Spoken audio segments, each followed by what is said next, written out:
Good morning सगळ्यांना. तर आज ना आमच्याकडे होता इडलीचा बेत आणि इडल्या एवढ्या सॉफ्ट आणि स्पंजी झाल्यासाठी ना मी 3 वाटी तांदूळ, 1 वाटी उडदाची डाळ, 1 वाटी पोहे, अर्धी वाटी रवा असं माप असतं माझं. पण एकदा ट्राय करून बघा, खूप मस्त बनतात इडल्या. ना माझी चटणी पण तयार झाली होती आणि सांबरही तयार झालेलं. त्याच्यानंतर मी गेले होते आवरायला.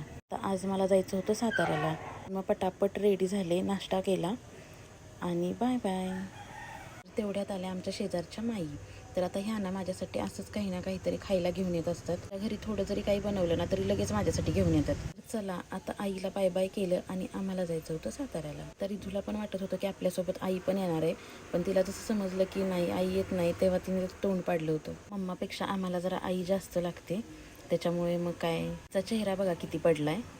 सगळ्यांना बाय बाय केलं आणि आम्ही निघालो. कराडमध्ये तर अजिबात पाऊस नव्हता, पण सातारमध्ये खूप पाऊस पडत होता. आणि मला ह्यासाठी जायचं होतं साताऱ्याला, कारण माझ्या बेस्ट फ्रेंडला बाळ झालं होतं. सकाळीच मला जिजूंचा कॉल आला होता आणि त्याच्यानंतर बाळाला भेटलो. तिथे काही व्हिडिओ घेता आला नाही मला. हा सीन ना माझ्या घरातून दिसतो सातारच्या. सातारमध्ये खरंच खूप भारी वातावरण होतं. रिटर्न यायला आम्हाला खूप उशीर झाला होता, रात्रच झाली होती. चला आजसाठी एवढंच. भेटू नेक्स्ट व्लॉगमध्ये. Bye bye.